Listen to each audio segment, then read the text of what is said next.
Hi and welcome to the channel. I'm Tim and this is Run Tall. If you're new here, welcome to the Run Tall family. I'm really glad that you are here and you found us on YouTube. Now I post running videos every single day. Running shoe reviews, comparisons, and shoe battles. But I like to post a lot of other videos that are related to running as well, like training and gear reviews. So if you're looking for a daily dose of running, consider subscribing to the channel and don't forget to click the notification bell so you'll be notified each time that I upload new content. On today's video, I'm going to be reviewing and giving you my thoughts on the New Balance SuperComp Trainer V2s after 100 miles. To start, these do retail for $180 US. I did purchase these with my own money, so I don't have any financial bias. No one's paying me to make the video, no one's telling me what to say, and no one has an opportunity to preview my thoughts before I share them with you first here on YouTube. Now these are a neutral road shoe that I ordered true to size. Now for me, that's a US men's size 9, and they fit me perfectly. So in terms of width and length, they fit as I expected them to fit. So my suggestion to you is if you're interested in these, to go ahead and purchase your usual shoe size. So you don't need to go up or down. In terms of weight, on my scales, they came in at 9.2 ounces or 261 grams. That's not bad for a daily trainer. They're a little heavy if you want to use them on race day, but to get your miles in on a daily basis, 9.2 ounces, that's not too bad. I can certainly work with that.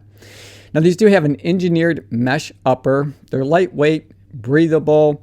I found the upper to be really comfortable for me. I didn't have any, like I said, fit issues. It was pretty easy for me to be able to get snugged in across the midsection of the shoe.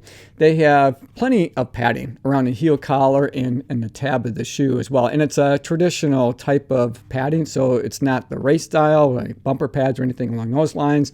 It rests mainly up at the top and then it tapers down into the footbed. Lots of padding back here to keep your Achilles nice and comfortable. Didn't have any hot spots. I haven't had any issues over the last 100 miles with these at all comfort-wise. Lots of room up in the toe box for me to be able to splay my toes. Didn't feel cramped at all. And the airflow was decent. I wouldn't say that you're going to feel gushes of air rushing through your feet, but on a hot day, these didn't do too bad. So I would say, they did a pretty decent job in terms of, creating some breathability for you so that you are comfortable when you're out on your workouts. In terms of, any kind of plastic overlays, of course, they have their New Balance logo there, and then they've got New Balance written across the side of the shoe. These do appear to be kind of these stick-on letters. I mentioned that in my first review. I'm not a big fan of that, but aesthetically, I do like the way that this shoe looks on foot. I think it looks pretty sharp. When I look at this upper, there's really no big signs of wear. There's no rips or tears. I wouldn't expect there to be unless the shoe is really poorly built, but that's not the case here when it comes to the upper. I think that they did a good job with that. Again, no signs of wear really anywhere on the upper other than dirt that you would normally accumulate out on the run. The lace enclosure system or the eyelet chain, it's just a standard eyelet chain, and I haven't had any issues trying to get locked down or secure using it. I like the fact that it's really simple and they didn't try to get too cute here. I've mentioned that in other videos in the past. When shoe companies try to experiment, I think, maybe to get their shoe to stand out a little bit more from the pack, they can sometimes get a little bit too cute with that. That's really not the case here at all. It's just straight up standard lace enclosure system. I appreciate that. The tongue is pretty thin, as you can see, but you can see through the tongue. So I think they did a good job there trying to not inhibit the airflow, even though the tongue is gusseted. And sometimes gusseted tongues can have that impact, but not here, not in this case. And I didn't have any issues with the tongue really migrating around. It laid pretty flat across my foot, but I do want to note that I typically do not take up a lot of volume in a shoe, so I did have to snug in the laces pretty close together. And as a result of that, that gusseted tongue did bunch up at times right there across, right in the center of the eyelet chain. And there was at least one or two times I remember when I had to stop and kind of loosen up the laces and adjust them a little bit to get that to lay a little bit more flat, because with that bunching, it did create a pain point or two on the top of my foot from time to time.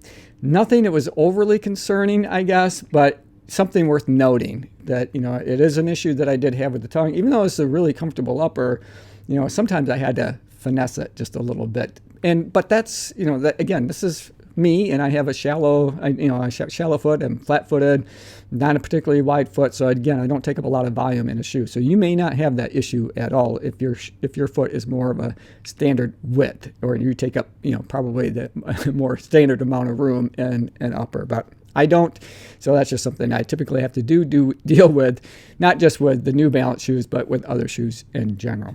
All right, so now let's talk about the midsole. Lots of midsole foam here. They got their fuel cell foam, 40 millimeters in heel, I think 34 up into 4-foot, so 6 millimeter offset from the heel to the toe. It's soft, it's cushioned, well cushioned.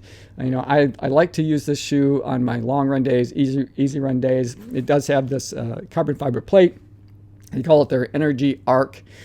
I've had a few issues with the Energy Arc just being exposed like that, and I'll get some close-up shots of that, but it's taken a pretty good beating, I think, at times with stones that would get in there, and you can see where it's actually taken the paint or whatever that material is on the outside right off. So you can see it's pretty well scuffed up in different places, and you would hear that. It's really kind of disconcerting. You're out running, and all of a sudden you hit one of these stones, and you just hear this big crack underfoot, and it's the stones that are hitting that carbon fiber plate.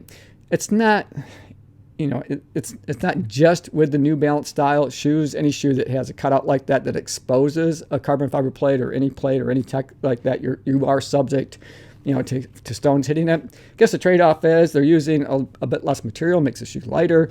And in this case, that groove creates a bit of a trampoline effect. So when you land, it kind of gives you that extra bounce, not just from the plate, but from the foam itself too. So you do get a little bit of energy going that way. I'll talk about my experience with the ride, and then I'm going to talk about durability, especially with the outsole, because that's a bit concerning of mine right now. So my original prediction was, somewhere around 300 miles. I thought would be, pretty decent on a super trainer shoe like this that has such soft foam in it. And I'm still going to say 300 miles. I'm not going to bump it up to 4, but 300 is kind of like, keep my fingers crossed, 300. And I'll show you why here in just a second. So the fuel cell foam, it's holding up pretty well. You can see some compression marks, especially up where I tend to land, which is that mid to 4-foot of the shoe. But it still feels like it has a lot of energy return. So I do have 102 miles on this. I guess I should share with you how I've been using this shoe. I've been using it to train for both the Chicago and New York Marathon. So I'm running it through some marathon training workouts. And I think I've run in these shoes 14 different times. I have 102 miles on them. I've done everything from speed work to that long, easy run.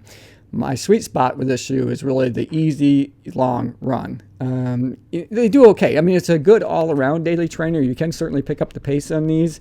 I think that they really kind of shine more, or they stand out more for that longer, easy run effort. And that's because that carbon fiber plate gives you just a nice bounce so that you can keep your legs turning over. Even when they're tired, you can maintain a pretty decent pace at doing that. So the midsole foam has held up pretty well. I haven't really noticed any deterioration in terms of the amount of energy return that I'm getting, or the bounce back as I move through my gait cycle. So I do appreciate that. And the foam, I think, the foam itself, I think, along with that plate, will hold up to 300 miles. My biggest concern is the outsole rubber and whether or not that's going to be able to protect that fuel cell foam for 300 miles or not, because it's already wearing pretty thin. I'm going to try to get some close-up shots of that, but it's wearing thin, right, like I said, I'm a mid to 4-foot foot striker, so you can see that, I'm coming down kind of on this side, and I'm toeing off up here. Well, that rubber is already wore down pretty good, where it's flat. Now, you can't see any types of grooves in there after 100 miles. And let's see, I'm going to grab this other shoe here because it's got a little bit more wear up here where I toe off. And again, that's wearing down pretty flat already. And if I kind of hold this off to the side, and again, I'll try to get some better shots of it, close-up shots, but it's really thin. So I just don't know that it's going to make it 300 miles. And then the other piece that's concerning me, and I'm going to try to find it here. Yes, it's right. So it's right here. So the outsole rubber is separating from the foam.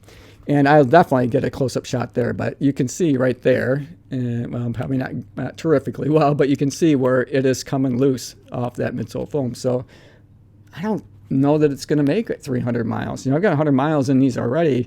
Another 100 miles, I think that rubber is going to be off. So maybe a closer prediction might be 200, 250 miles. That the shoe is going to hold up. I might be able to get 300, but I think that's definitely going to be pushing it, given that outsole rubber material is already wore thin. And that's a shame, because I do like the shoe a lot. I like the comfort of the upper. I think it feels really terrific on foot, especially for a daily trainer. It is a shoe that I like to pick up on a daily basis, and I did. I've only had these shoes for a few weeks, and I've already got 100 miles on them. So it's a shoe that I've definitely been reaching for a lot. It's just the durability of the outsole rubber is really called into question for me. Now, it does a good job sticking to the road. I've had these out in all kind of conditions as well. Some pretty heavy downpours of rain, and I've stuck to the pavement, sidewalk, whatever I was running on really well. I didn't feel unsafe at all. So it has a good grip to it. I just don't think it's going to last that long, but we'll see. I'm going to keep running in the shoe. I'm going to get my money's worth out of it, for or the best that I can, because at $180, I'm hoping that I can get more than 200 miles. We will see, and I will keep you updated as time goes on. Okay, so I've really enjoyed the shoe overall. $180 is a pretty hefty price tag, considering some of the issues that I'm having with the outsole rubber on these. So given that, I'm not sure that I would buy these a second time. Sorry, New Balance. You get the outsole rubber fixed, then we'll talk again. All right, so hey, thanks for making it to the end of the video. I hope you guys enjoyed it. I enjoyed making it for you. As always, run tall, run strong, be kind to one another. Thanks for watching, and we'll see you next time right here on Run Tall with Dad.